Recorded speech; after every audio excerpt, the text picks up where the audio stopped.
right, I'm Mike Moreno, joined here today by Dan Dolan, our head women's soccer coach, for our second of these weekly updates on the women's soccer team. Coach, nice week for your team.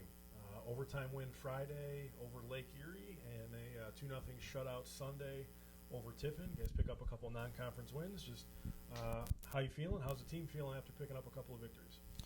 Obviously really good. Last time we talked about having a good practice. The week leading up to it, I thought practices went really well. Going into Lake Erie, I thought we played pretty well. We had a little letdown at the end there, but we showed a lot of character, a lot of resiliency in overtime there. And then yesterday, I thought we had a really good first half, and that was probably the best soccer that we've played. And then second half, I thought we were actually outplayed, but we did a good job countering. Had a bunch of chances, and Jamie kind of sealed it with the 2-0 win. Yeah, you mentioned Jamie Boyer. I think it was a little over a week ago. I think it was after your loss to Le Moyne. I was asking you if you were concerned that she hadn't scored yet. It was only 2 games into the season, probably a little bit of impatience on my part. You told me to calm down, that she would be just fine, and she gets the game-winning goal for you in overtime on Friday, and she scored twice yesterday. So just talk about the impact that Jamie Boyer's having for you. Stepped up big in the overtime PK, and then she played her best game yesterday. Got a bunch of chances. I want to say like 5-6 really good chances. Converted on the one in the first half. Just had a lot of confidence. I think, the more chances you get, and then all of a sudden you get that goal, mostly as a forward, confidence is the biggest thing. So I think going into that game, she played a lot better. Real mature game on her part. And then in the second half, she had an amazing left-footed shot with a pass back to her one-timer, and had a couple more chances. So just last week we were talking about for forwards, it's always about chances, and she's getting them, and now she's starting to convert them. So looking forward to her continuing it for next week. Really impressive the depth that you have at the forward position behind Jamie. You got Kayla Newman. I know, she went out with a little bit of an injury yesterday, but some other players behind her off the bench really stepped up. Yeah, Giuliano, Phillips, Leah McDonald, Kaylin Campo. I mean, there's a plethora of options that we have, and it always depends on the team we're playing, because each of them are about the same in skill, but they each all have different skill sets. So however the game's being played, that's the person that we're going to kind of plug in there. Lately it's been Giuliano. She's kind of a rocket out of a bottle. Like, she'll just give you everything she's got. Phillips is a type of player who can really use her speed, loves to cut to the middle, get some shots off. Campo's really good at dribbling with space in front of her. Leah McDonald's, all-out work ethic. So they all have something a little bit different. So it's really good that when, we do make that sub up top, or we do add a third forward, like we have a couple games after the, halftime, we can plug them in and show some good success.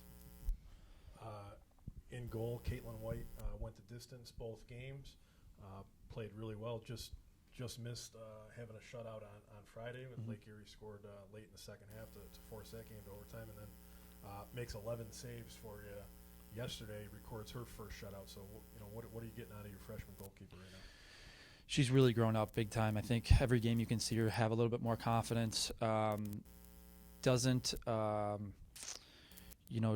waver when she comes out of the goal. I think mostly for young goalkeepers, you see that. When she comes out 100%, doesn't waver at all. So she made some big saves yesterday in the second half to keep us in it, to preserve the, at the time it was 1-0. So just really excited for her, really happy for her. She's, played much better than we all thought, and that just, I think, attributes to her work ethic every day in practice and trying to get better. Yeah, I think it was 5 of the 11 saves that she had came after you guys had gone ahead by 2. Tiffin really applying some pressure, trying to cut that deficit, in half, and ultimately tie it up, and she just never got there. So you're 4 games in, 2 wins, 1 loss, 1 tie, all 4 games coming at home. If we were to talk, if this was before the season, I said, where do you expect to be 4 games in, with a 2-1-1 record? Are you happy, sad, somewhere in between? I think as a coach, we always have high expectations, and we expect us to do well. Obviously, you look at games ahead, and how are we going to be in the first 4, first 5. I think being 3-1 as a coach is what you're looking for who we're up against. But really happy on the first game against St. Michael's. We thought we could get the win there. Obviously, that's how the game goes. Lemoyne, I thought we played well. It came down late in the last 10, 15 minutes. So from maybe going to overtime or squeaking by with a goal. So, obviously very happy. For me, it's always just getting better every single game and getting ready for conference. So 2-1-1 or 0-4, 4-0, it's us being ready for conference. That means more than anything. And that takes me right into the next question for you. You guys will open conference play this weekend, Saturday, September 16th at St. Thomas Aquinas. So a couple challenges for your team. First being a conference game. Second being this young team of yours hasn't played on the road yet. Yeah, the good thing is in the scrimmages, all 3 scrimmages that we've had with the first team were all on the road, so they have a little bit of experience. I think the big thing is going to be travel, going all the way to New York. We leave late Friday, get in late. It's going to be interesting to see how we come out in the beginning, in the morning there. But all things that we'll talk about. But we'll have them prepared. We'll have them ready. Excited to get going, and I think it'll be a good game against Stack, and hopefully we'll be back here with being up 1-0. Okay. Stay tuned to DamonWildcats.com for all the coverage. Just the one game this week. We'll have game preview, game recap. Everything you need will be at DamonWildcats.com, and we wish you the best of luck this weekend, Coach. All right. Thanks, Mike.